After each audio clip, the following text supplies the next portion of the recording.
Seorang pria terbangun di sebuah hutan dengan Walker yang terborgol bersamanya. Walker itu dapat berbicara dan mengatakan dirinya seorang pembunuh.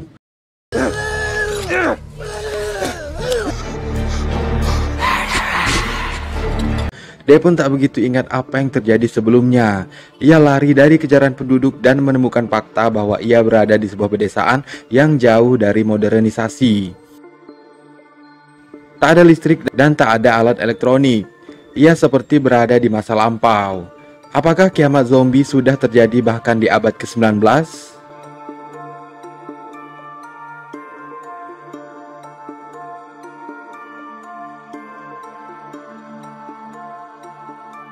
Anak nongkrong mulai dari episode pertama sampai episode kelima ini, Tales of the Walking Dead benar-benar keluar dari pakem kisah waralaba The Walking Dead. Meski secara garis besar tetap mengangkat kiamat zombie sebagai kisahnya, namun boleh dibilang itu hanya sekedar benang merah saja. Karena tiap episodenya masalah-masalah yang dihadapi karakternya terkadang jauh dari hanya sekedar tentang zombie.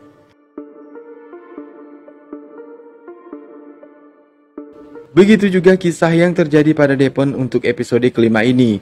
Cukup membingungkan dan menimbulkan banyak pertanyaan. Seperti latar waktu.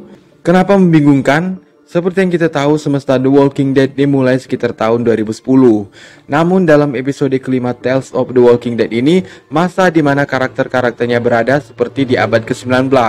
Hal ini ditunjukkan dari pakaian mereka, peralatan, dan cara mereka mendapatkan makanan. Begitu jauh dari era milenium.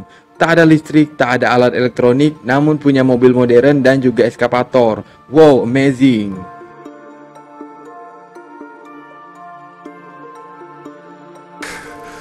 Bonjour. You look pink, mon amour. Para karakternya juga berbicara bahasa Perancis. Apa yang terjadi dengan Depen sebenarnya? Apakah ia tersesat dalam lintas waktu atau para Walker memang sudah ada dari zaman dahulu kala? Pertanyaan-pertanyaan seperti inilah yang akan sama-sama kita ungkap di sini.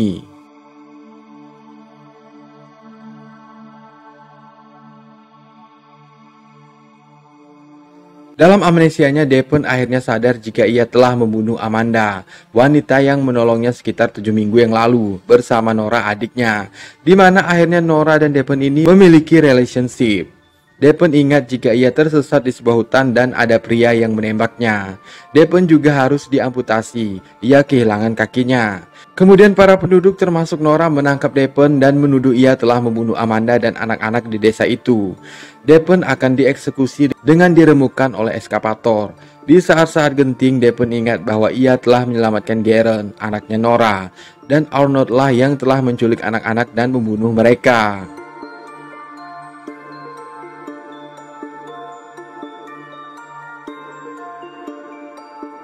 Arnold adalah anaknya Amanda, sekaligus ponakannya Nora. Arnold membunuh anak-anak karena ingin membebaskan mereka dari wabah zombie. Ia sudah terdoktrin akan kata-kata ibunya, bahwa terkadang pembunuhan adalah belas kasihan. Sometimes murder is mercy.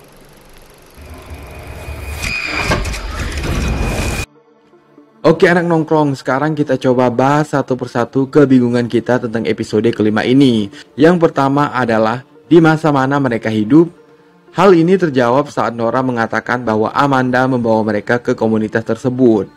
Dan saat Amanda menceritakan bagaimana Arnold mendapat bekas lukanya yang disebabkan ia dan ayahnya pergi terlalu jauh keluar tembok dan ayahnya tak pernah kembali lagi. Amanda organized us. We built a gate in the woods and locks ourselves in. Sometimes I forget this is America. We went beyond the wall. Arnold's father didn't come back. Kesimpulannya, mereka berada di sebuah komunitas yang terisolir dari dunia luar, dikelilingi tembok dan berada di sebuah hutan. Sepertinya komunitas ini memang sengaja menjalankan hidup tanpa sentuhan modernisasi. Meskipun sebenarnya mereka berada di garis waktu yang sama dengan Rick Grimes, Alicia, dan lainnya. Episode ini mirip dengan plot dalam film The Village karya M. Night Shyamalan.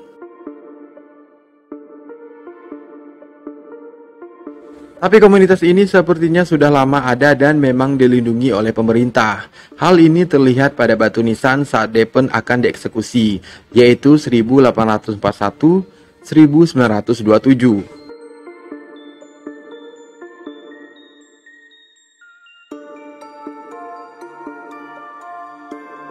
Komunitas ini juga sangat menjaga teritorialnya dan tak segan untuk menghabisi siapapun yang masuk ke sana termasuk Dapon.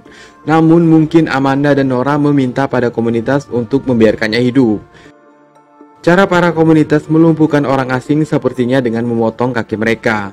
Ini dialami Dapon dan Walker yang tak bisa berjalan saat Dapon akan dihukum. Walker tersebut sepertinya orang-orang asing yang masuk ke sana. Sementara untuk latar tempatnya ini berada di negara bagian Maine, merupakan negara bagian Amerika Serikat yang paling timur dan berbatasan dengan Kanada. Memiliki jarak sekitar 1339 miles dengan komunitas Rick Grimes yang berada di Atlanta.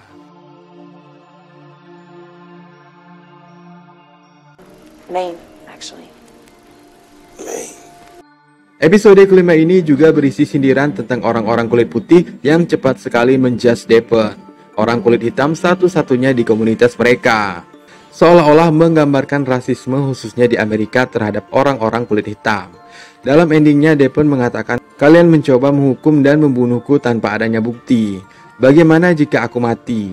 Ia mengatakannya setelah mengungkap bahwa Arnold lah yang menculik dan membunuh anak-anak mereka.